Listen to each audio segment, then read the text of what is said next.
नमस्कार, आप देख रहे हैं इंडिया वॉइस। मैं हूं आपके साथ दीक्षा चौधरी। मध्य प्रदेश की विधानसभा चुनाव में बीजेपी के राष्ट्रीय महासचिव कैलाश विजयवर्गीय को इंदौर 1 से टिकट मिला है। इसके बाद अब वे अपने पुराने अंदाज में नजर आए। दरअसल जब इंदौर में झांकियां निकल रही थी तब कैलाश विजयवर्गीय ने देशभक्ति गीत और भजन गाया। वहीं उनके भजन पर कांग्रेसी भी झूमते नजर आए। इस दौरान का वीडियो सोशल मीडिया पर वायरल हो रहा है। तो मध्य प्रदेश में चुनाव का यह अनोखा अंदाज देखने को मिला है। कैलाश विजयवर्गीय ने इस दौरान गाना गाते हुए भी नजर आए, जिसके चलते ये वीडियो सोशल मीडिया पर लगातार वायरल हो रहा है।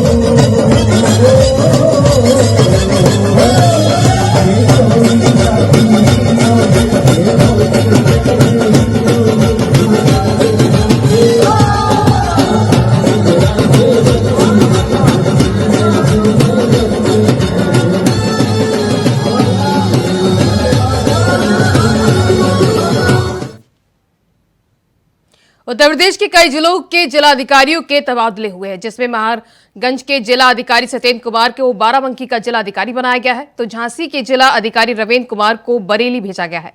देखना यह है कि इन तबादलों से प्रदेश के लॉ एंड ऑर्डर पर क्या फर्क पड़ता है।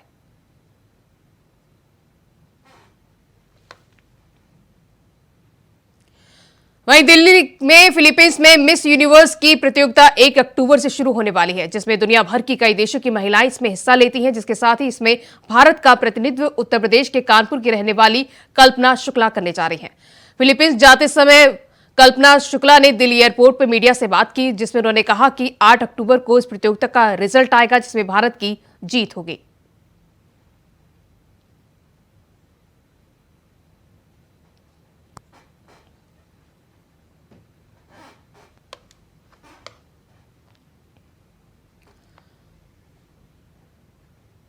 उत्तराखंड विधानसभा की अध्यक्ष ऋतिक खंडूरी भूषण ने नई दिल्ली में राज्यसभा सांसद अनिल बलूनी के आवास पर पहुंचकर उनसे भेंट की।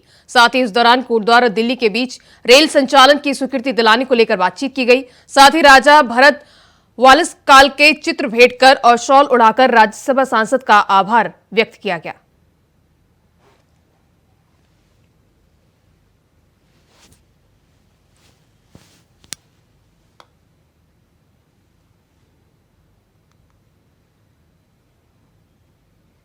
उधर रायबरेली में पेट्रोल पंप कर्मचारी से लाखों की टप्पेबाजी की गई। बता दें कि टप्पेबाजी बाइक की डिग्गी में रखे लाखों रुपए लेकर फरार हो गए। सूचना मिलते ही मौके पर पहुंची पुलिस जांच पड़ताल में जुट गई है।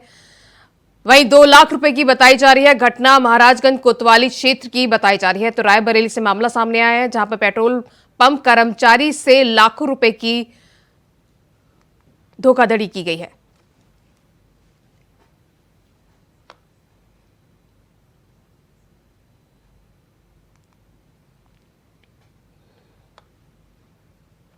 वहीं बुलंदशहर में मकान का ताला तोड़कर 2.5 लाख के गहने और 15,000 की नकदी चोरी कर फरार हो गए।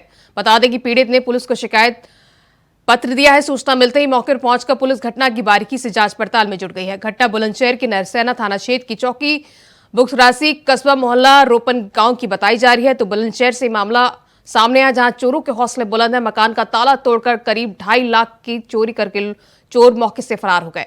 वहीं सूचना पहुंची पुलिस मामले की छानबीन में जुट गई है, जिसके चलते आसपास के इलाकों में दहशत का माहौल है। तो ये बुलंदशहर का ये मामला सामने आया है।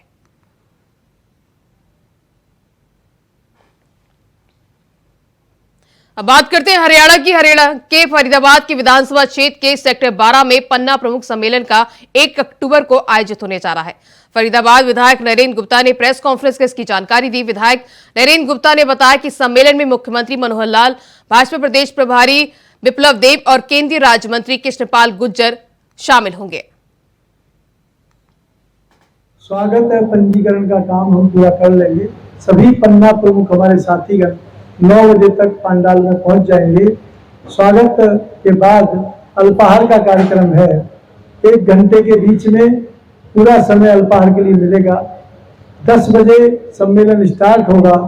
हमारे प्रदेश के यशस्वी मुख्यमंत्री मनोहर लाल जी इस कार्यक्रम में मुख्य अतिथि के रूप में, मुख्य वक्ता के रूप में पधारेंगे।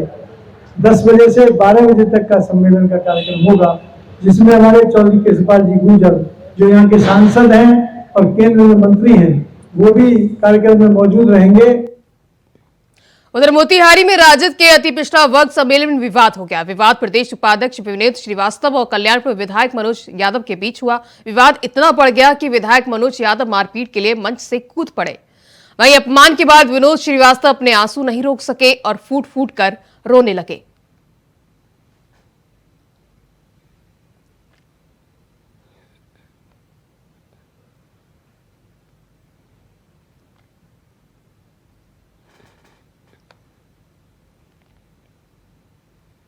खबर आगरा से, जहां आबकारी विभाग की मिलीभगत से ब्लैक में शराब बिक रही है। दरअसल रामबाग मॉडल शॉप रात भर खुला रहता है, जिसका वीडियो वायरल हो रहा है। वहीं स्थानीय लोगों की शिकायत के बाद भी प्रशासन कोई कार्रवाई करता हुआ नजर नहीं आ रहा है। तो आगरा का यह मामला है, जहां ब्लैक में शराब बिक रही है। आबकारी विभाग की मिलीभगत का इस पे आरोप लगा हुआ है। रात भर शॉप खुली रहती है, जिसके चलते स्थानीय लोगों ने पुलिस से शिकायत की है।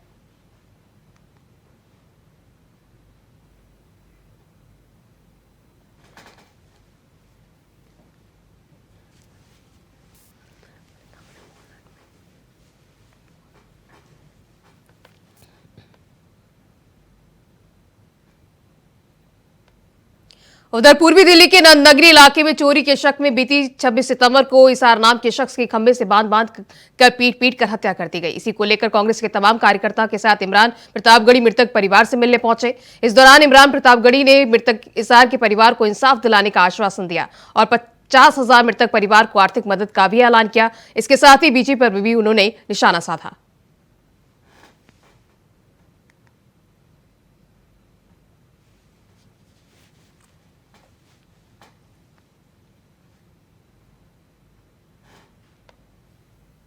उधर कानपुर के रायपुरवा इलाके में दवा व्यापारी से मारपीट के मामले में आरोपी बीजेपी नेता अंकित शुक्ला ने साथियों के साथ सरेंडर कर दिया है। बता दें, बीते शनिवार की रात रायपुरवा इलाके में कार ओवरटेक करने के चलते दवा व्यापारी अमोलदीप सिंह और बीजेपी पार्षद पति अंकित शुक्ला के बीच मारपीट हुई थी, जिसमें दवा व्यापारी की बेरहमी से पीटने और आंखें फोड़ने वाले बीजेपी नेता अंकित शुक्ला ने ज्वाइंट कमिश्नर कार्यालय में सरेंडर कर दिया है। वहीं मुख्य आरोपी बीजेपी पार्षद के पति अंकित शुक्ला समेत अन्य आरोपियों पर 25-25 हजार का इनाम भी घोषित किया गया था।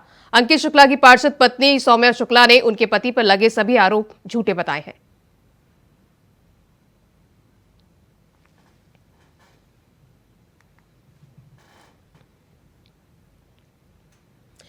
फैक्ट्री के कर्मचारियों के द्वारा मारपीट किए जाने के चलते एक व्यक्ति ने जहर खा लिया, जिसे यमुनानगर के सिविल अस्पताल में भर्ती करवाया गया है। साथ ही इलाज के दौरान व्यक्ति की मौत हो गई। इस दौरान सूचना मिलते ही मौके पर पहुंची पुलिस ने मामला दर्ज कर आगे की कार्रवाई शुरू कर दी गई है।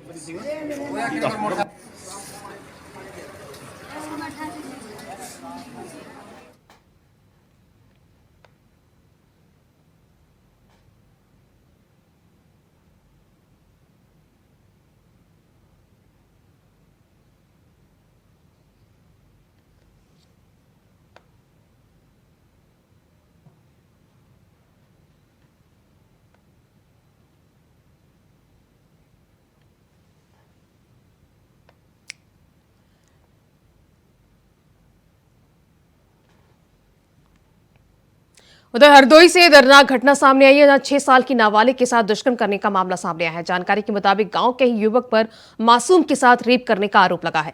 दरिंदे ने नाबालिग को आयुर्वेदिक अस्पताल में ले जाकर रेप की घटना को अंजाम दिया। इस दौरान अस्पताल में मौजूद लोगों ने आरोपी का वीडियो बनाया और उसे पकड़कर पुलिस के हवाले कर दिया। वहीं पीड़िता को मेडिकल परीक्षण के लिए अस्पताल भेजा गया है। यह मामला सांडी थाना क्षेत्र के सौतियापुर गांव की बताई जा रही है।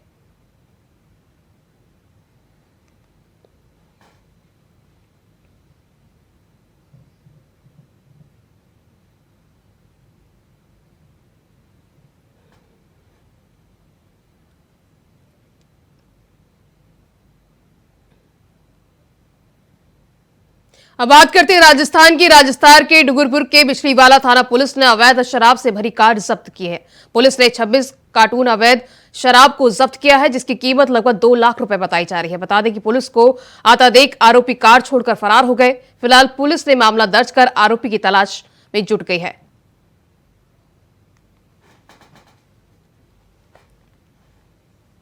उधर लखीमपुर खीरी के रिवागन थाना क्षेत्र की एक घटना सामने आई है, जहां एक युवक ने अपने ही मंगेतर को सड़क पर सरेआम चाकू से हमला कर दिया।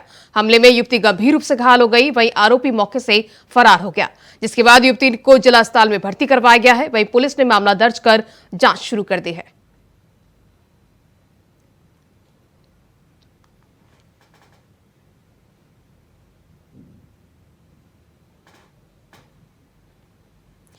देश के चर्चित शो कौन बनेगा करोड़पति के 15 सीजन में यमुनानगर की तेजिंदर कौर ने 50 लाख रुपए जीते हैं, जिससे परिवार में काफी खुशी का माहौल नजर आ रहा है। वहीं तेजिंदर कौर ने अनुभव साझा करते हुए बताया कि वो पिछले 20 साल से केबीसी में आने के लिए प्रयास कर रही थी, कि अब जाकर पूरा हुआ है। साथ ही उन्होंने बताया कि अमिताभ बच्चन के सामने बैठकर खेलना उनके लिए एक अलग ही अनुभव रहा है।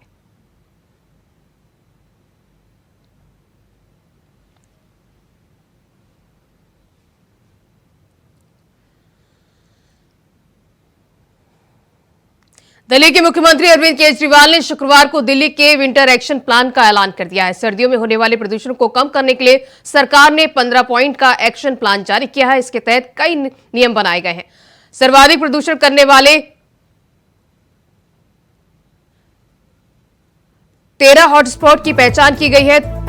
तो राजधानी में प्रदूषण के 13 हॉटस्पॉट चिन्हित किए गए हैं। आपको बता दें केजरीवाल का यह विंटर एक्शन प्लान है। प्रदूषण की निगरानी के लिए 13 टीमें बनाई गई हैं। धूल और खुले में कूड़ा जलाने पर सख्ती की जाएगी। इसके साथ ही सर्दियों में होने वाले प्रदूषण को कम करने के लिए विंटर एक्शन प्लान की घोषणा केजरीवाल की तरफ से की गई है। इसके साथ ही ओपन बर्निंग वाहन प्रदूषण, पराली जलाने पर विशेष रोक की जाएगी। राजधानी में प्रदूषण के 13 हॉट स्पॉट चिन्हित किए गए हैं। केजरीवाल का यह विंटर एक्शन प्लान जारी किया गया है।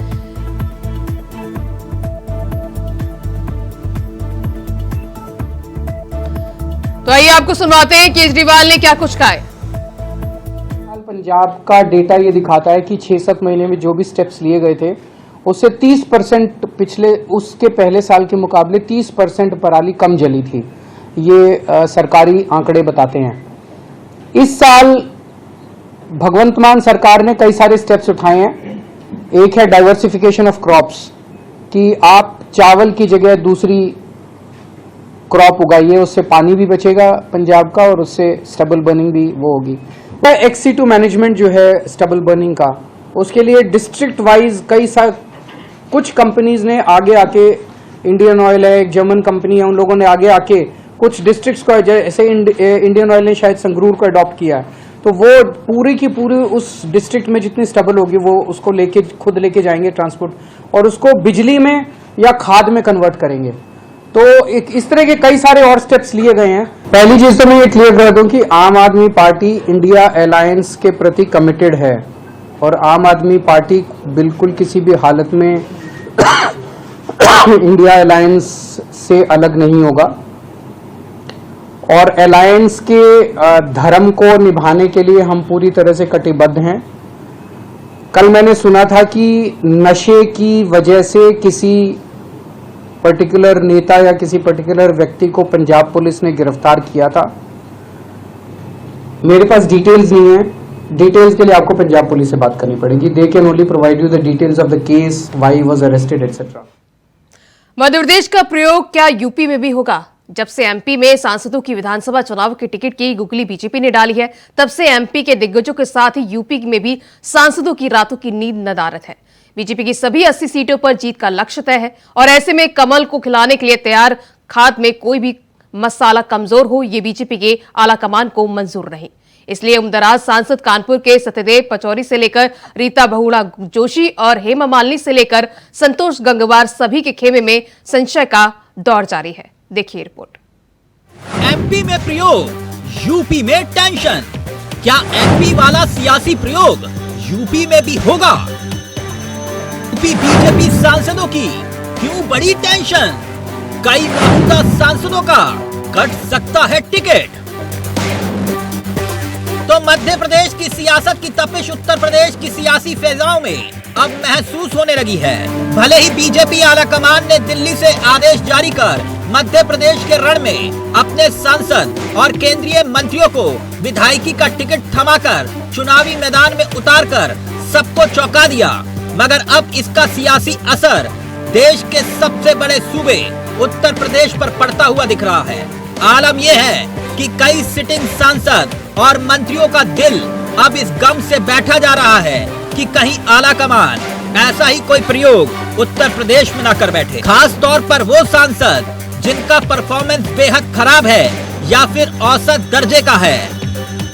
मध्य प्रदेश में टिकट वितरण के नए प्रयोग ने बीजेपी सांसदों की धड़कन को बढ़ा दिया है।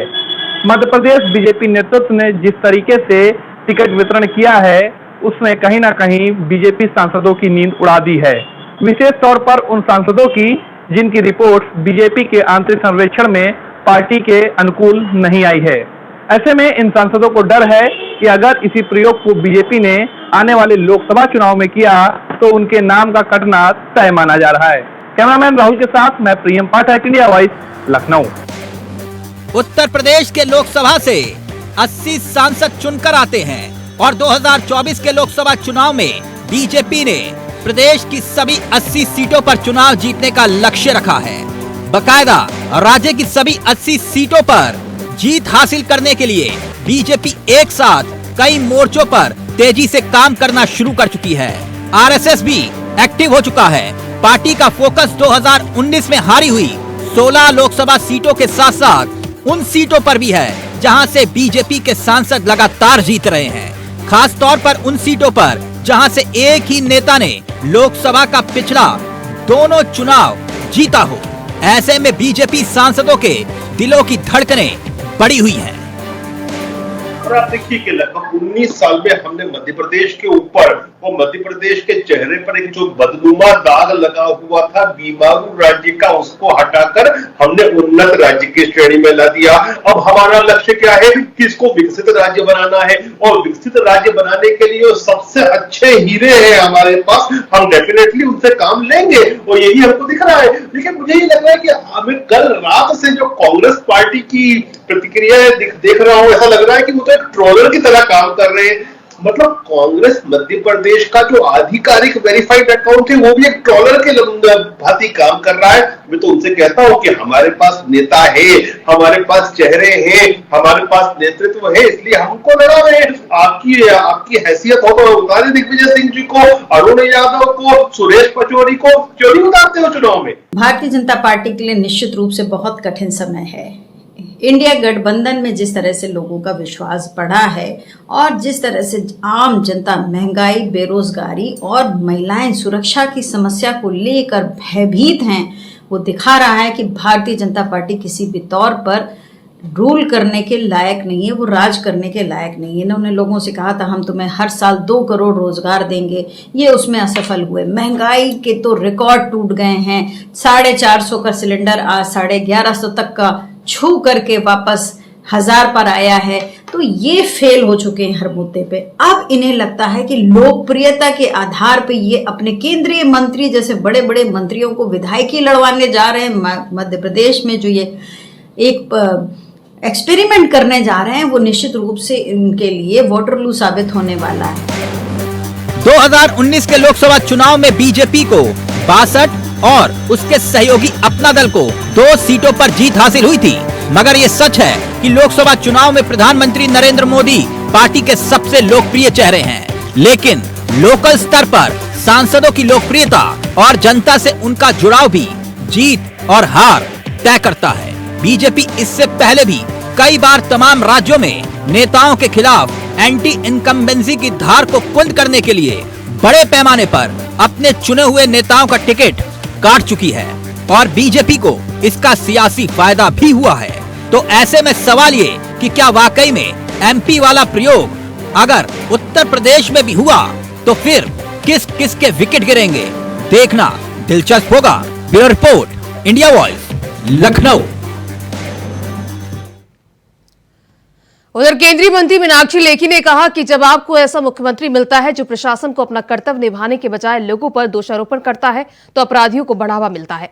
जैसा कि ममता बनर्जी ने कहा कि जनसंख्या बढ़ रही है, इससे बलात्कार की घटनाएं भी बढ़ रही हैं, जिसका मतलब है कि सरकार और पुलिस के बजाय लोग खुद जिम्मेदार हैं। जिम्मेवार है, क्योंकि बलात्कारियों को अगर आप शरण देंगे, उनके खिलाफ कार्रवाई कमजोर होगी तो लगातार इस तरीके की घटनाएं बढ़ेंगी। और जब आपको कोई मुख्यमंत्री ऐसी मिले जो कि सरकारी जो एडमिनिस्ट्रेशन है, प्रशासन है, उसको जिम्मेवार या उसको कार्य के प्रति प्रतिबद्ध करने की बजाय लोगों को ब्लेम करे तो उनका हौसला बढ़ता है। जैसे इस समय पर ममता दीदी ने कहा कि पॉपुलेशन बढ़ रही है इसलिए रेप का इंसिडेंट बढ़ रहा है। अब पिछले 2022 के अंदर क्लास 4 की बच्ची के साथ इस तरीके की घटना घटी। तो मैं जानना चाहती हूं आपके माध्यम से कि सरकार इस केस में कुछ काम करने वाली है या बाकी किसी को भी ब्लेम करने वाली है। इनके नेता आकर उसके ऊपर लीपापोती का काम करते हैं। जब ऐसी भी अभाग्यपूर्ण घटना घटती है तो ऐसी घटना में ना तो I.N.D.I.A वाले कुछ बोलते हैं, जैसे कि उधर पीएचडी डीसीसी के 118वें वार्षिक सत्र 2023 में केंद्रीय गृह मंत्री अमित शाह ने कहा कि G20 चंद्रयान 3 की सफलता, मिशन आदित्य L1 और महिला आरक्षण विधेयक का पारित होना, इन सभी घटनाओं ने देश को नई ऊर्जा से भर दिया है। देश ने 75 साल का सफर पूरा कर लिया है और बीते दिनों 75 वर्षों में हमने हर क्षेत्र में कई उपलब्धियां हासिल की हैं। हमने अंतर्राष्ट्रीय मंच पर खुद को साबित किया है। क्षेत्र में प्रथम बनने का हमारा समय आ गया है और मैं मानता हूं कि इसीलिए पीएचडी की भी भूमिका बहुत अहम आने वाले अमृत काल के अंदर होने वाली है।